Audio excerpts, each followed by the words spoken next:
হাই everyone, কি খবৰ আপোনালোকৰ? আশা কৰোঁ সকলো ভালে আছে। আজি বহুত দিনৰ মূৰত ভাবিলোঁ এটা সৰু ব্লগ আপোনালোকৰ লগত শ্বেয়াৰ কৰোঁ। আৰু কি খবৰ আপোনালোকৰ জনাবচোন, কেনে আছে আপোনালোক? বহুত দিন নাই অহা এনেকৈ। আৰু এতিয়া সময় হৈছে প্ৰায় 11টা বাজিলে আৰু মই ব্ৰেকফাষ্ট কৰি মেলি আজৰি হ'লোঁ। এতিয়া কিন্তু বতৰটো খুবেই বেয়া। আজি কাপোৰ ধুইছিলোঁ, কাপোৰখিনি মেলিব পৰাই নগ'লে। বতৰ বহুত বেয়া। বতৰটো মাজে আজি কেইদিনমান হ'ল মানে খালী বৰষুণ। আপোনালোকৰ ফালে বতৰ কেনেকুৱা জনাবচোন। তাৰপাছত এয়া কাপোৰবিলাক মানে ভিতৰতে এনেকৈ ৰছী বান্ধি শুকাব লগা হৈছে। বহুত বৰষুণ। ৰ'ব আপোনালোকক অকণমান দেখাই দিছোঁ, মই পাকঘৰৰ খিৰিকীখন মেলি দেখাই দিছোঁ কিমান বৰষুণ দি আছে। এয়া চাওক কিমান বৰষুণ দি আছে।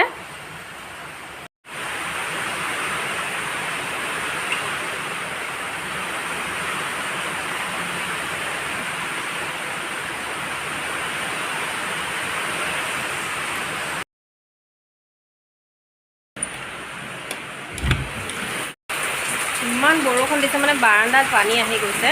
দেখাইছোঁ ৰ'বচোন আপোনালোকক কেনেকৈ হ'ব। অনবৰত বৰষুণ খালী তললৈকে পানী আহি গৈছে।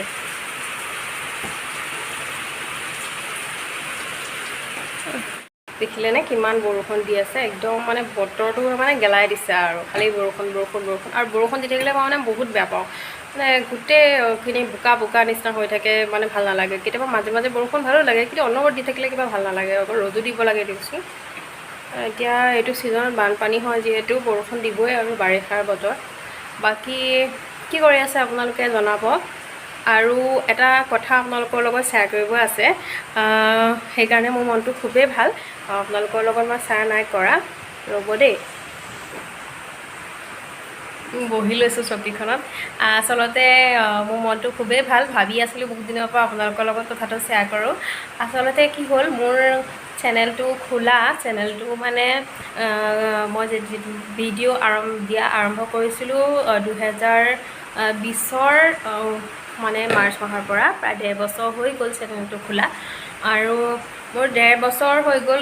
এতিয়া আজি 2 সপ্তাহমান আগত মোৰ চেনেলটো মানে 1000 ছাবস্ক্ৰাইবাৰ কমপ্লিট কৰিলে। 1000 ছাবস্ক্ৰাইবাৰ কমপ্লিট কৰোঁতে বহুতেই লগালে, কিছুমানৰ বহুত সোনকালে হৈ যায়। তথাপিও মই বহুত বেছি সুখী। কি ক'ম আপোনালোকক মই অন্তৰৰ পৰা বহুত ধন্যবাদ জনাইছোঁ। আৰু আগলৈও যাতে মোক এনেকৈ ছাপোৰ্ট কৰি যায় তাৰ বাবে। আৰু আশা কৰিছোঁ আপোনালোকে মোক ছাপোৰ্ট কৰি যাব আৰু আগুৱাই যোৱাত সহায় কৰিব। আৰু সেইকাৰণে মনটো বহুত ভাল। ভাবিলোঁ আপোনালোকৰ কাৰণে যিহেতু হৈছে, আপোনালোকৰ লগত কথাটো কিয়নো শ্বেয়াৰ নকৰোঁ। আৰু সেইকাৰণে মই আপোনালোকৰ লগত শ্বেয়াৰ কৰিলোঁ। আৰু মই এটা কেক বনাইছিলোঁ। কেকটো মানে হৈছে নাৰিকলৰ কেক। আপোনালোকে বাৰু নাৰিকলৰ কেক খাইছেনে? যদি নাই খোৱা বনাই চাবচোন, খুব ভাল হৈছিলে খাবলৈ, বহুত টেষ্টি হৈছিলে। সেইকাৰণে ৰেচিপিটো আপোনালোকৰ লগত শ্বেয়াৰ কৰিছোঁ। আশা কৰিছোঁ আপোনালোকে ভাল পাব। তেনেহ'লে ব'লক ৰেচিপিটো চাই লওক আপোনালোকে।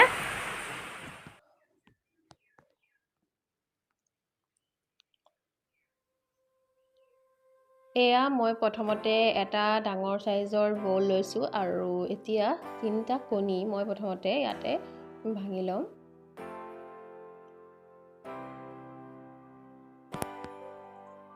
আৰু কণীকেইটা দিয়াৰ পাছত এগ বিটাৰডালেদি এবাৰ এনেকৈ মিক্স কৰি দিছোঁ।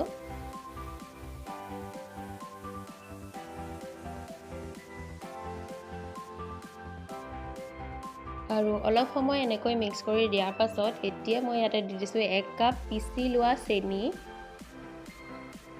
আৰু পুনৰ এগ বিটাৰডালেদি গোটেইখিনি মিক্স কৰি দিছোঁ।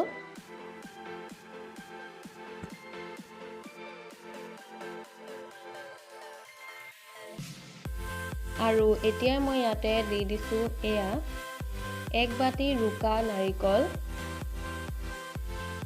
আৰু নাৰিকলখিনি দিয়াৰ পাছত মই ইয়াতে দি দিছোঁ এয়া 1 কাপতকৈ অলপ কম গাখীৰ। আৰু দিছোঁ এয়া আধা কাপ ৰিফাইণ্ড অইল। আৰু এতিয়া গোটেইখিনি মিক্স কৰি ল'ম ভালকৈ।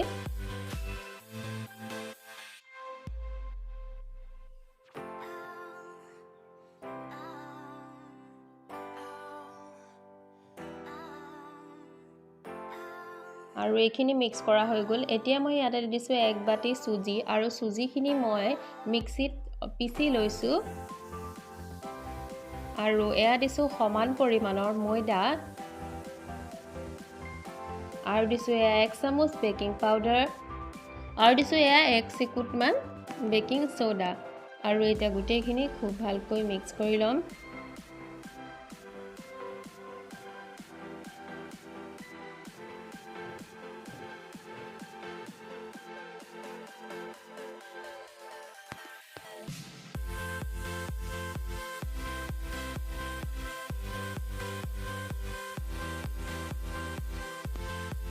আৰু ইয়াতে মই এতিয়া অকণমান দি দিছোঁ গাখীৰ,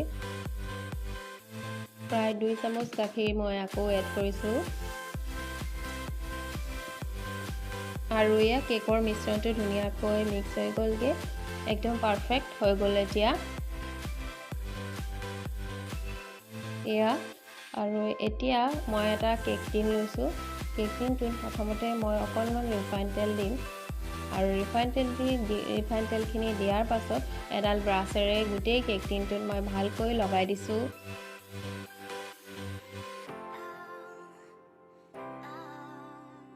আৰু এতিয়া মই ইয়াতে দি দিছোঁ অকণমান ময়দাখিনিও ভালকৈ এনেকৈ গোটেই কেক টিনটোতে লগাকৈ ছটিয়াই দিম।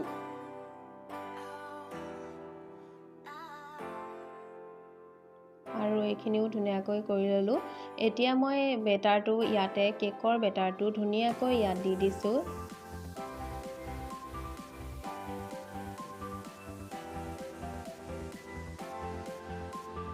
আৰু এতিয়া মই ধুনীয়াকৈ এইটো টেপটেপাই দিছোঁ 3-4 বাৰমান আৰু এইটো হৈ গ'ল। আৰু এই প্ৰেছাৰ কুকাৰটোতে মই কেকটো বনাম, যাৰ কাৰণে মই 10 মিনিট আগতে এইটো প্ৰিহিট কৰি লৈছিলোঁ আৰু এইখিনি ধুনীয়াকৈ অকণমান গৰম হৈ গৈছে প্ৰেছাৰ কুকাৰটো। এতিয়া মই ইয়াতে কেকৰ বাতিটো দি দিছোঁ আৰু প্ৰায় 30ৰ পৰা 40 মিনিট সময় গেছৰ ফ্লেমটো ল' কৰি মই কেকটো হ'বলৈ দিম, যাৰ কাৰণে মই প্ৰেছাৰ কুকাৰ ঢাকোনখন মাৰি দিছোঁ। আৰু 30-40 মিনিটৰ পাছত আমি চাম যে কেকটো হৈছে নে নাই। আৰু 30 মিনিটৰ পাছত মই ঢাকোনখন খুলিছোঁ আৰু কেকটো ফুলিছে ধুনীয়াকৈ। মই এবাৰ চেক কৰি চাম, এখন চুৰিৰ সহায়ত মই কেকটো চেক কৰি চাম। আৰু এয়া চুৰিখনত লাগি আহিছে, গতিকে আৰু 10 মিনিট সময় মই কেকটো হ'বলৈ দিম। আৰু পুনৰ 10 মিনিটৰ সময়ত কেকটো চেক কৰিছোঁ আৰু এয়া চুৰিত অকণো লাগি অহা নাই, তাৰমানে কেকটো হৈ গ'ল। আৰু অকণমান ঠাণ্ডা হোৱাৰ পাছত কেকটো এয়া ধুনীয়াকৈ ফুলি গৈছে, খুব ধুনীয়া হৈছে কেকটো। আপোনালোকৰ আগত কাটি দেখাইছোঁ, একদম সফ্ট হৈছে কেকটো।